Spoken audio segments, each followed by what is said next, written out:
President Rajoelina says he plans to hold a national dialogue with various groups on Wednesday, the 8th of October. This comes after protesters issued a 48-hour ultimatum for him to agree to their demands or face a national strike.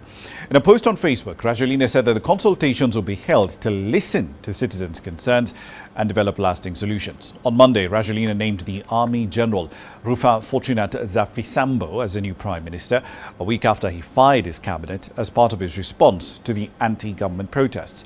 On Tuesday, dozens of protesters once again marched in the capital, Antananarivo, before police dispersed them. Now, what started out initially as demonstrations over power and water shortages, you're looking at outages of at least 12 hours a day on the electricity side, for example, roughly 2 weeks ago, they quickly snowballed into demands for the resignation of Rajoelina himself. However, the president remains firm that he's best placed to lead the country out of its current economic crisis. We will proceed with the appointment of the Prime Minister as proposed by the members of Parliament and appoint a Prime Minister who can restore public order and the confidence of the people. There will be openness and listening, which is why we will engage in dialogue and national consultation under the auspices of the Council of Christian Churches in Madagascar. We want change and we want the government out. Now, a short while ago, my colleague spoke to Lova Rabary Rakotondravony, a journalist based in the capital Antananarivo, for more on these developments. The General Fortunat Zafisambo, the newly appointed Prime Minister, is a close ally of former Prime Minister Christian Tsai. He served as Tsai's civilian chief of staff since 2020, before becoming his military chief of staff in the recent months. He is well known and respected in the sports community also, particularly within the Madagascar Basketball Federation, where he has been actively involved with youth development. He was proposed by the presidential majority in the National Assembly. His appointment has been welcomed by supporters of President Rajoelina. However, protesters have been more cautious. The controversy does not center on Zafisambo's personal reputation, but rather on the timing and context of his appointment.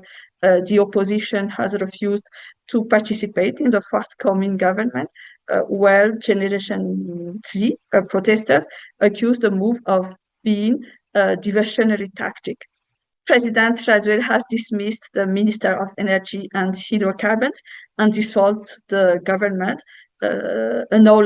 he acknowledges failures in managing water and electricity supply, yet these measures appear to have been too little and too late after the initial protests, which were met with repression and the looting incidents during which security forces were largely absent.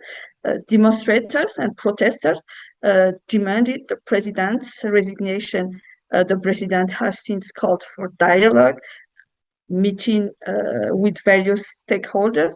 However, protesters, the opposition, and civil society organizations supporting them have refused to engage until demonstrators are allowed to protest freely. So far, security forces continue to disperse demonstrations. The life in the capital has been heavily disrupted. Key neighborhoods in the city center have been closed to traffic for over a week. Security forces are omnipresent and many schools remain closed.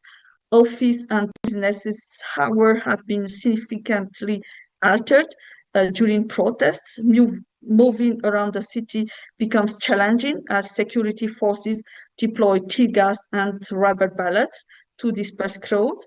Economically, businesses face interruption.